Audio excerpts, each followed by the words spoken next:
alladzina hum fi salatihim khashi'un. Syarat pertama, kalau ingin mendapatkan surga Firdaus tadi dan kebahagiaannya diturunkan ke bumi, dibawa sampai mati, masuk ke alam kubur lebih bahagia lagi, maka amalan pertama untuk melatih menguatkan iman itu, coba berlatih untuk menunaikan sholat dengan khusyuk. Kalau Anda kerjakan benar sholat ini, maka apa yang Anda dapatkan? Teman-teman ingat betul, saya mau tanya sebentar. Keabadian yang abadi disebut dengan sa'id. Kalau kita ingin turunkan ke dunia percikannya kita dapatkan, usahanya disebut dengan apa? Masih ingat? Aflah itu kalau didapatkan, kata dasarnya apa tadi? Falahun. Lihat baik-baik.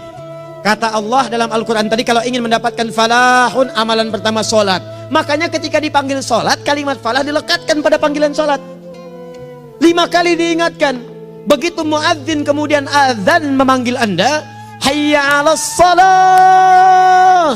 Anda bertanya, ya Allah kenapa kami mesti sholat? Dijawab, hayya 'alal falah. Yuk, pagi ayo. Yang sejati datang sini. Belum dapat sujud, belum dapat ruku, saya berikan. Makanya ketika orang sholatnya benar, dia akan mendapatkan 5 keutamaan. Saat di dunia nih, belum ke akhirat, 5 keutamaan yang tidak diberikan pada orang yang tidak sholat. Atau orang sholat tapi sholatnya nggak khusyuk. Sebab syarat mendapatkannya khusyuk. Alladzina hum fi sholatihim khasyi'un. Bukan alladzina hum fi sholatihim saja, tapi ada kalimat khasyi'un. Artinya yang tidak khusyuk saja nggak akan dapat, apalagi yang nggak sholat. Apa yang 5 ini? Lihat baik-baik. 1. Orang yang sholatnya benar, pertama kali sebelum mendapatkan kebahagiaan hakiki dari Allah Subhanahu wa Ta'ala, akan dirubah dulu perilaku hidupnya menjadi perilaku yang lebih baik. Kalau orang itu sholatnya benar, maka sholat itu akan melatih dia untuk berubah, bertransformasi jadi orang baik. Itu ada di Quran surah ke-29 ayat ke-45. Innas sholata tanha 'anil fahsya'i wal munkar. Sumber keburukan cuma 2, kalau bukan fahsya itu munkar. Maaf, pornografi, porno aksi, LGBT, kata-kata jorok, kotor itu fahsya. Di orang sholat kata Allah, mustahil berkata-kata kotor. Orang sholat tidak akan pernah mencela. Orang sholat tidak punya kata-kata jorok. Jadi kalau ada sekarang orang yang sholat senang mencela orang lain, itu berarti ada masalah dalam sholatnya. Dan dia belum dijamin sebagai ahli surga terbaik. Dan hidupnya nggak bahagia. Nggak bahagia. Aneh nih. Sholat tapi senang celah orang. Aneh. Aneh. Yang paling bahaya adalah menikmati celahannya. Itu yang paling aneh. Anda ngaji. Anda ikut taklim. Taklimnya sesuai Quran. Taklimnya petunjuk sunnah. Anda sholat, Anda puasa. Tapi Anda masih senang mencela orang lain. Dan menikmati celahan itu. Kalau nggak mencela, kayaknya nggak komplit kehidupan. Maka ada yang salah dengan ibadah Anda. Ada yang keliru. Karena mustahil taat bertemu dengan maksiat. Itu mustahil. Mungkar, keburukan yang diingkari oleh hati. Sumbernya nafsu perut dengan akal. Bohong, mencuri, menipu, membunuh, merampok, membegal, mabuk dan sebagainya. Itu namanya mungkar. Orang sholat gak mungkin mengerjakan mungkar. Jadi kalau sholat kita benar, cukuplah Anda sholat, maka Anda akan jadi orang baik. Makanya kata Nabi, Anda punya anak dari kecil ajarin sholat. Sholat, kalau naik jadi balik, kerjakan terus. Kasih pelajaran membuat dia mengerti. Kalau masih susah, berikan pelajaran. Ini sering diterjemahkan dengan memukul.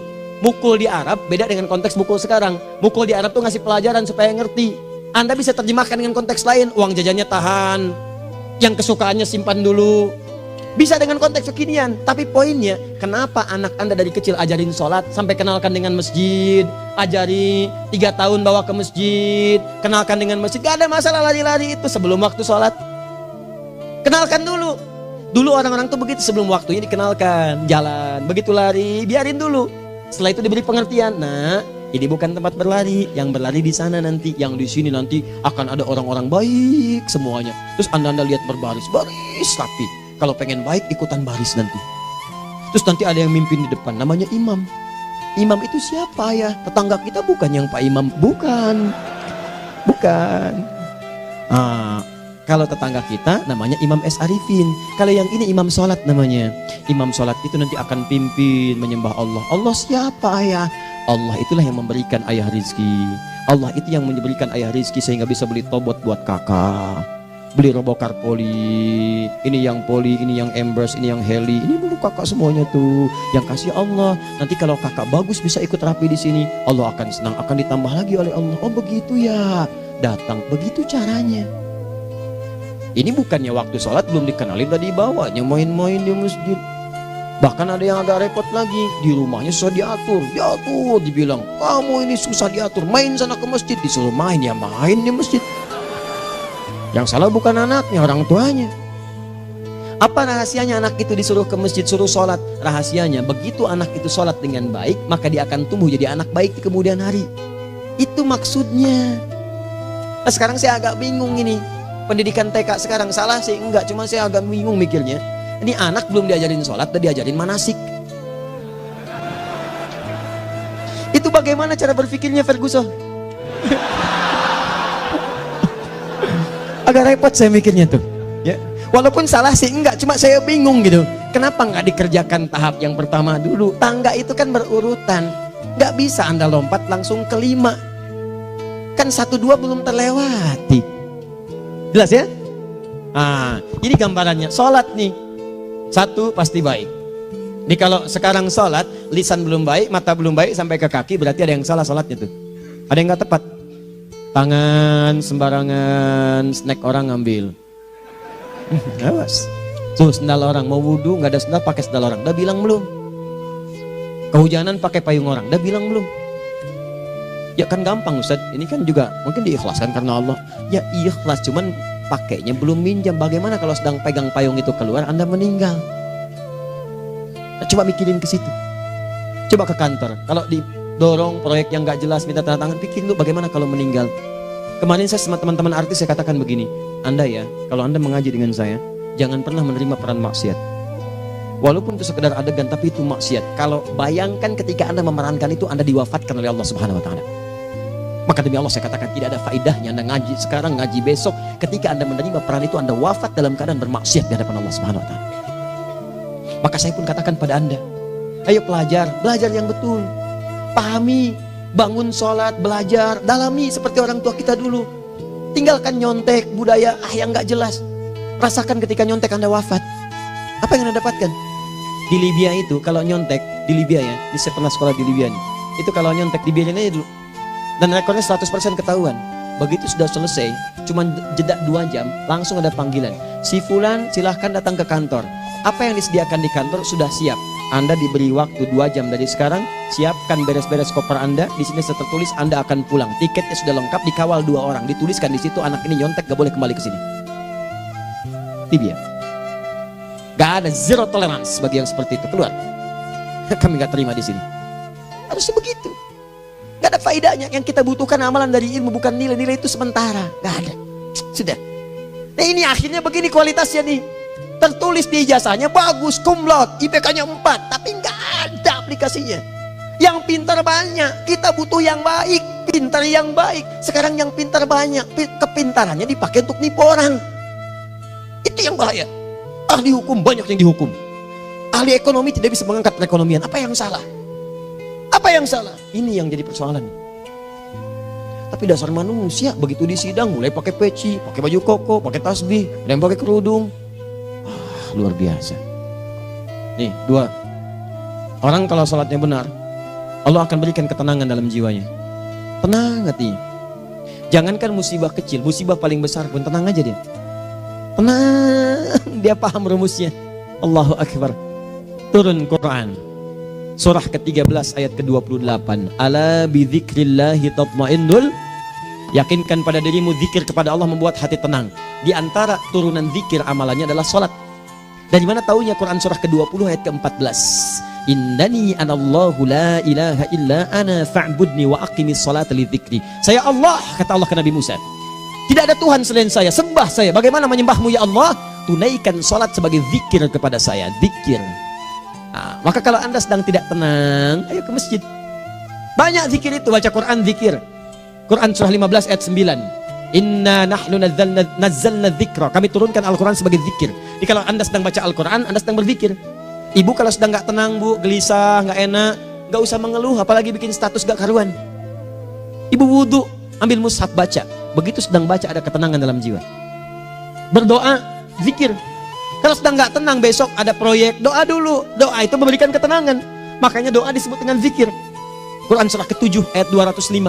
Wadhkur rabbaka fi nafsika tadarruan wa khifatan wa dunal jahri minal qaul. Ayo berzikir, minta kepada Allah dengan segenap jiwamu, mohon dengan penuh ketawaduan. nanti ketenangan diberikan. Menghafal Quran, baca itu zikir. Quran surah ke-54 ayat 17, 22, 32, 40. Walaqad yassarnal Qur'ana lidzikri fahal mim mudzakir. Menyebut nama Allah, Al-Asmaul Husna itu zikir. Sedang ada persoalan, ya Allah, ya Allah, ya Allah, ya Rahman, ya Rahim, ya Malik, ya Qudus, ya Allah, ya Allah, ya Allah, ya Allah. Zikir. Dalilnya Quran surah kedua ayat 152. Fadhkuruni adzkurkum. Sebut namaku, zikir. Aku pun akan mengingatmu. Gimana menyebutnya? Ditafsir di Quran surah 17. Ayat keberapa? 110. Qulidullah awid rahman ayyamma tad'u falahul asmaul husna. Sebut nama Allah. Itu menenteramkan pada jiwa. Sedangkan sholat gabungan dari semua zikir tadi. Bukankah dalam sholat Anda baca Al-Quran? Bukankah dalam sholat Anda menghafal Al-Quran? Bukankah dalam sholat Anda berdoa? Bukankah dalam sholat Anda istighfar? Anda mohon digabungkan semua itu. Amalan sholat menggabungkan semua jenis zikir. Masa Anda nggak tenang juga? Makanya sholat, jangankan sholat ya, tempat sholat itu yang menenangkan. Tempat sholat, tempat paling tenang di muka bumi. Kalau nggak percaya silahkan ya, Anda sebelum masuk ke Istiqomah ini, begitu Anda masuk kan perasaannya beda kan? Lain. Silahkan cek, kalau cari ketenangan datang ke masjid. Masuk, wudhu masuk, sholat 2 rakaat, tenang. Dekat kipas angin, saking tenangnya, plek, ngantuk tidur. Beneran. Enak. Makanya saat Ramadan kalau orang pengen cari ketenangan, lihat. Di perusahaan-perusahaan penuh tuh musola, pada tidur. Ya, mengamalkan hadis palsu. Ya, dia musoim ibadah, tidurnya orang puasa ibadah, hadis palsu. Nah, itu teman-teman. Itu gambarannya tiga. Orang yang salatnya khusyuk benar, itu dijamin langsung oleh Allah Subhanahu wa taala akan dimudahkan semua urusan hidupnya termasuk rezekinya. Ini yang saya katakan. Jadi saya katakan tadi, di akhirat ini, di surga, rezeki tinggal ngambil. Anda kalau benar salatnya, itu langsung dijanjikan oleh Allah. Rezeki itu nggak perlu Anda banyak pikirkan. Ikhtiar sedikit datang, bahkan dari sisi yang tidak Anda duga. Apa dalilnya? Quran surah ke-65 ayat 2 dan 3. Ditafsir di Al-Baqarah ayat 2 dan 3. Wa may yattaqillaha yaj'al lahu makhraja. Ada orang yang meningkatkan takwanya kepada Allah, kami mudahkan urusan hidupnya. Setiap persoalannya diberikan jalan keluar, mudah. Solusi. Setiap ada problematika, ada solusi. Wa yarzuqhu min haitsu la yahtasib. Dan kalau dia ingin mendapatkan rezeki, bahkan kami kirimkan dari sisi yang tidak dia duga. Orang lain capek ini datang lagi, tawaran proyek datang lagi. Utsman tuh Masya Allah, kayanya banyak. Tapi yang paling dirindukan bukan saat mendapatkan peningkatan omsetnya, yaitu saat dia mendapatkan waktu khusus dengan Allah untuk sholat. Malam hari sampai-sampainya sempat sholat tahajud sampai khatam Al-Quran. Abdurrahman bin Auf demikian, Tamim Ad-Dari demikian. Sholat karena tahu sholat itu meningkatkan rizki. Karena tahu kuncinya ada di situ, Allah yang punya rizki. Disebut dengan Razak, pemilik rizki. Maka saya harus punya hubungan dekat dengan Allah. Kalau sudah punya hubungan dekat, mau apa aja gampang. Belum minta, udah diperhatikan. Silahkan cek, Anda punya hubungan baik dengan bos Anda di kantor. Ya, sebelum Anda minta, beliau udah pikirin tuh. Telepon bendahara. Dia udah ngambil belum gajinya? Belum Pak, tambahkan bonus sekian. Kenapa? Karena dia mengawasi Anda. Allah maha tahu dibandingkan dengan bos Anda. Mendekat kepada Allah, semua diperhatikan oleh Allah. Siapa orang takwa itu? Kalimat takwa pertama di Al-Quran Al-Baqarah ayat 2, amalannya ayat 3. Dzalikal kitabu la raiba fihi hudal lil. Siapa mutakin itu ayat 3-nya? Alladzina yu'minuna bil ghaib wa yuqimunas shalah. Gampang, kalau pengen mudah hidupnya gampang. Biaya nggak mahal, tenaga nggak banyak, tingkatkan takwa nih. Jadi kalau hidup Anda masih susah, di kantor champion, di rumah tangga bermasalah terus, atau sebaliknya, maka boleh jadi kalau gelar Anda tinggi, harta Anda banyak, tapi selalu punya masalah, bukan Anda kurang hebat, bukan Anda kurang kedudukan, bukan Anda kurang kaya, Anda kurang takwa. Dan yang paling dahsyat, mungkin sholat Anda belum berkualitas. 4. Orang yang sholatnya benar, khusyuk dia, bahkan saat sholat itu kalau dia minta, maka seketika doanya akan dikabulkan. Tanpa diskusi, langsung seketika. Contoh, Quran surah ketiga ayat 38-39. Demi Allah saya katakan, Nabi Zakaria punya masalahnya pelik. Sudah berumah tangga, istrinya divonis monopos, maaf bahkan mandul. Gak mungkin punya keturunan. Maka apa yang beliau kerjakan? Secara singkat beliau sholat. Begitu sholat minta kepada Allah. Hunalika da'a Zakaria rabbah. Di mihrab itu beliau bermohon kepada Allah. Bermohonnya sambil sholat. Qala rabbi habli min ladunka dzurriyyatan thayyibah innaka sami'ud du'a. Ya Allah, mereka katakan saya nggak mungkin punya keturunan. Sekarang saya ingin katakan, ya Allah, saya hanya minta darimu saja, saya nggak akan dengarkan mereka. Ya Allah, mohon Engkau maha mendengar, ya Allah. Maha mendengar doa saya. Kalau kepada yang maha mendengar aja nggak mengabulkan, kepada siapa lagi saya mesti minta? Apa yang terjadi? Fanadatul malaikatu wa huwa qa'imun yusalli fil mihrab. turun malaikat mengabarkan, sedangkan beliau masih sholat, belum selesai dalam sholatnya. Sholat khusyuk itu belum selesai sholat aja dikabulkan, doa sudah turun. Sholatnya belum selesai, doa sudah dikabulkan. Annallaha yubashshiruka bi Yahya. Allah kasih kabar gembira, doa kamu didengar, dikabulkan, kamu akan punya anak, namanya langsung dari Allah Yahya, artinya hidup yang mustahil menurut manusia. Lahir seorang dari rahim perempuan yang menepus dan mandul, bayi yang hidup, kata Allah nggak ada yang mustahil bagiku, jadi dan jadi dia. Berita baiknya, Nabi Zakaria sholat dikabulkan. Umat Nabi Muhammad sebelum sholat sudah ditunggu oleh Allah, mau minta apa, aku kabulkan sekarang. Hadisnya qudsi, saya bacakan. Hadatsana qala Rasulullah sallallahu alaihi wasallam, qala Allahu azza wa jalla, qasamtu shalah baini wa baina abdi. Kata Allah, saya bagi dua ya salat antara aku dengan hambaku. Wali abdi ma sa'ala. Kalau hambaku benar salatnya, aku berikan apapun yang dia minta sekarang. Idza qala al-abdu alhamdulillahi rabbil alamin. Bagian pertama, kalau hamba benar nih baca Al-Fatihahnya dari alhamdulillahi rabbil alamin, kalau Allah azza wa jalla dijawab oleh Allah, hamadani abdi, hambaku sedang memujiku. Wa idza qala ar-rahmanir rahim, jika hambaku berkata ar-rahmanir rahim, qala Allah azza wa jalla athna alayya abdi, hambaku sedang menyanjungku. Wa idza qala maliki yaumiddin, qala Allah azza wa jalla majjadani abdi, kalau hambaku mengatakan maliki yaumiddin, kata Allah hambaku sedang mengagungkanku. Perhatikan sekarang. Wa idza qala al-abdu iyyaka na'budu wa iyyaka nasta'in, jika hambaku berkata sekarang, ya Allah, kami sekarang ibadah, sholat menyembahmu, dan kami sekarang sedang punya masalah, kami hanya minta tolong kepadamu ya Rabb. Apa jawabannya? Beda dengan sebelumnya. Kata Allah, hadza baini wa baina abdi, inilah perjanjian antara aku dengan hambaku. Wali abdi, kalau hambaku benar khusyuk sholatnya sampai detik ini, baru sampai Al-Fatihah itu pun belum tuntas, baru sampai Al-Fatihah itu pun belum tuntas. Kalau benar bacaannya betul, sholatnya dari takbir sampai dengan selesainya, sampai ayat itu, iyyaka na'budu wa iyyaka nasta'in, kata Allah, masalah apapun yang dia minta sekarang, aku akan kabulkan. Besok saya kasih rahasia yang di KBP. Ada awal pembuka di awal sebelum Al-Fatihah yang kalau Anda benar bacanya, itu pengantar kepada pengabulan doa di Al-Fatihah. Apa itu? Besok. 5. Yang kelima ini yang paling diharapkan, dan ini penutup dalam kajian kita malam ini. Teman-teman sekalian, perhatikan baik-baik. Jika Anda benar mengerjakannya, maka Allah akan jamin langsung Anda akan mendapatkan kesuksesan dan kebahagiaan di semua aktivitas Anda. Kalau jadi suami yang sukses, rumah tangga yang bahagia. Kalau jadi pegawai yang sukses, dan di kantor bahagia. Masih ingat? Kesuksesan yang menghadirkan kebahagiaan, konteksnya dunia disebut dengan falah, dipegang disebut dengan aflah. Dikembalikan lagi ke atas, ke surah ke-23 ayat 1 dan 2. Qad aflahal mu'minun. Apa amalannya? Alladzina hum fi salatihim khashi'un. Persoalannya, kalau Anda sholat belum mendapatkan satu di antara 5 ini, apa masalahnya? Pertama masalahnya, kata Al-Quran, boleh jadi yang sholat itu belum khusyuk. Apa itu khusyuk? 2 maknanya, dan saya tutup di sini. Apa yang 2 itu? 1, kebanyakan orang sholat masih membawa dunia dalam sholatnya. Makanya kalau pengen khusyuk, kata Allah, maka Anda rasakan akan bertemu Allah. Rumusnya Quran surah kedua ayat 45 sampai 46. Rasakan secara singkat, mungkin itu sholat terakhir yang Anda akan kerjakan dalam kehidupan. Mungkin di sholat itu Anda wafat. Kata Allah, alladzina yadhunnuna annahum mulaqu rabbihim. Orang khusyuk itu sudah kelihatan dari sebelum sholat, dia sudah merasa persiapan menghadap Allah. Persiapan ke manusia aja, dia sudah siap-siap, mandi dulu, ganti pakaian, pakai parfum, macam-macam dan sebagainya, hanya memenuhi undangan manusia. Allah mengundang Anda 5 kali dalam sehari. Ya maaf, mengabulkan doa Anda, mencukupkan kebutuhan, menyembuhkan kalau sakit, disiapkan Anda. Harusnya apa? Penampilan sempurna. Kata Quran, orang khusyuk itu kelihatan sebelum sholat, pakaiannya kelihatan. Quran surah 7 ayat 31, ya bani Adam khudhu zinatakum inda kulli masjid. Hai anak cucu Adam, kalau tiba panggilan dari masjid, kenakan pakaian terbaikmu. Di anak cucu Adam tuh kelihatan.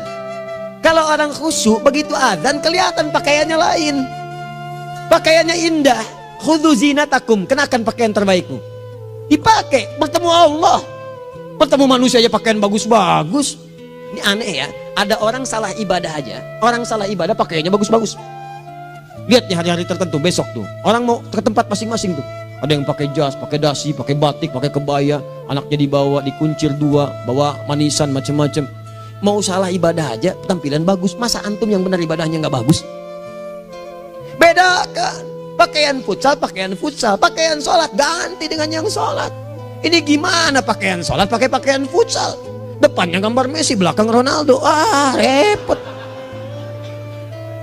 Malaikatnya juga bilang, kamu salah baju, harusnya Luka Modric.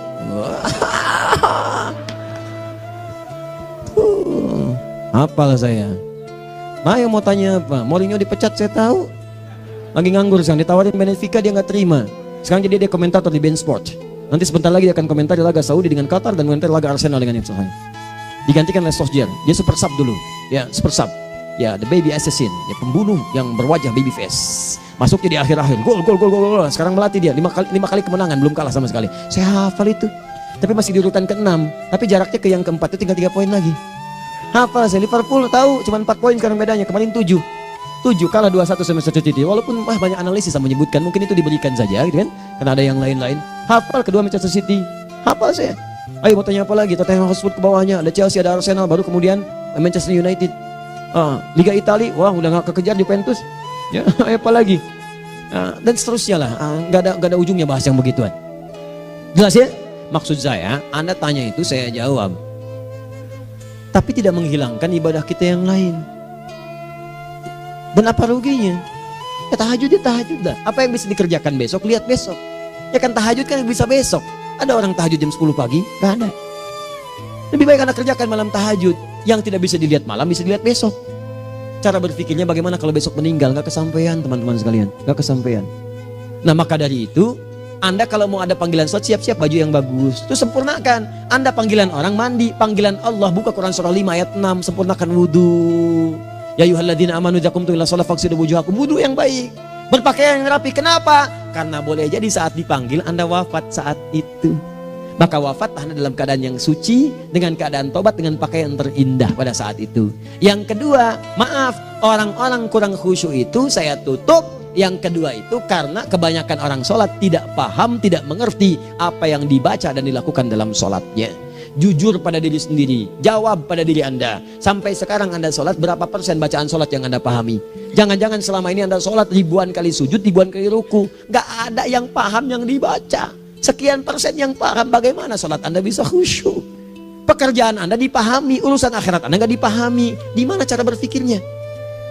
Aku yang bagaimana atau engkau yang harus bagaimana? Ya, coba berubah. Nah ini baru satu amalan, belum yang lainnya.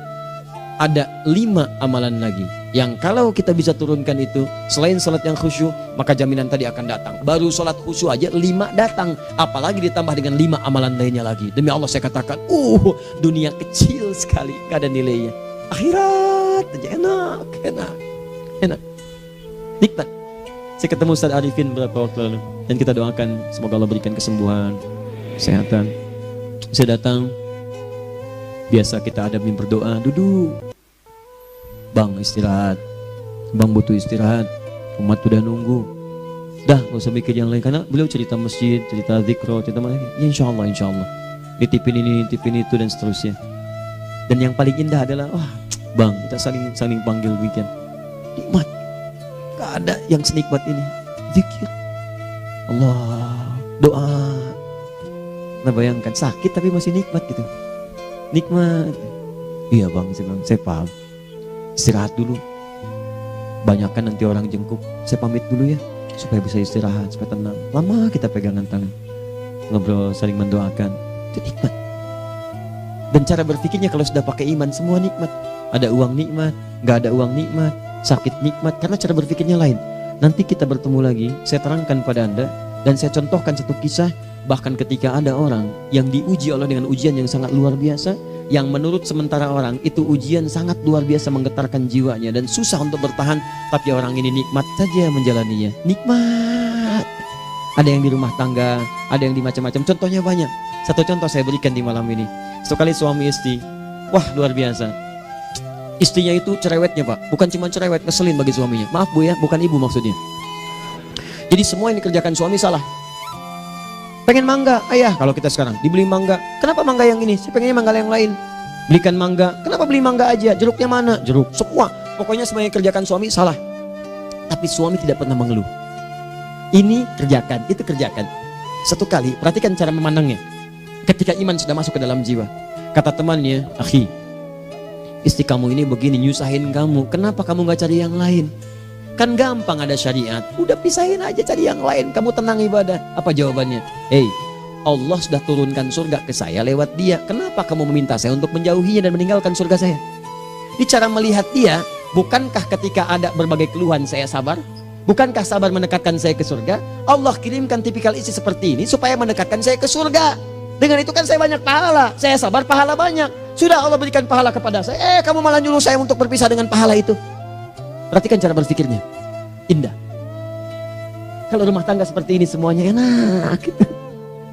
Suaminya biasa-biasa, istrinya cantik, luar biasa. Begitu berdandan kelihatan, kata suaminya, Masya Allah, wajahnya tak berpaling, mata tak berkedip. Kata istrinya, ya zauji madzabik, sayang kamu kenapa? Wallahi syakiran lillah bihadari, demi Allah aku bersyukur mendapatkan istri secantik kamu. Kata istrinya, nahnu fil jannah zauji, kita berdua di surga. Kata suaminya, kok bisa begitu jawabanmu? Iya, kamu bersyukur dengan keadaanku, aku bersabar dengan keadaanmu. Catat. Bukankah orang syukur dan sabar di surga? Tuh lihat, canda-canda orang-orang soleh itu begitu. Nikmat ketawa walaupun nyelekit di hati. Cuman bawaannya enak gitu. Nah, nanti itu ada tuh, nanti saya turunin tuh. Yang di rumah tangga, yang ini, yang itu nanti. Kapan? Pertemuan berikutnya. Jadi kita cukupkan dulu di malam ini apa yang kita pelajari supaya nanti nggak terlampau banyak kita dapat materi, cuma sayang sedikit mengamalkan. Saya sudah tuangkan di sini, banyak saya tuliskan termasuk di keluarga, di macam-macam. Ini saya tulis tapi silahkan Anda baca, kalau ada manfaat silahkan dapatkan, kalau ada yang kurang silahkan sampaikan untuk dikoreksi. Semoga Allah muliakan kita semua insya Allah. Sekali lagi, perbaiki hidup, jangan banyak mainnya, dan sudah, jangan banyak membuang dengan yang sia-sia apapun yang dihadapi. Sekali lagi, tolong jaga kondusivitas, bantu negara kita, ketertiban, keamanan. Kalau saya menyampaikan sesuatu ada singgungan dengan yang kekinian, itu maksudnya koreksi masukan-masukan supaya diperbaiki. Tapi tetap dalam urusan pemilihan kita punya pilihan masing-masing yang tidak boleh dipaksakan. Jelas ya? Baik, jadi ya saya sampaikan sekali lagi. Pertama, pilih mana? Anda dipaksa harus ikut, atau yang kedua, kita bebas memilih sesuai dah.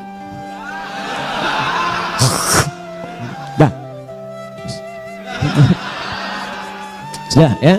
Jadi kita akhiri, subhanakallahumma bihamdika asyhadu an la ilaha illa anta astaghfiruka wa atubu ilaik. Wa akhiru da'wan alhamdulillahirabbil alamin.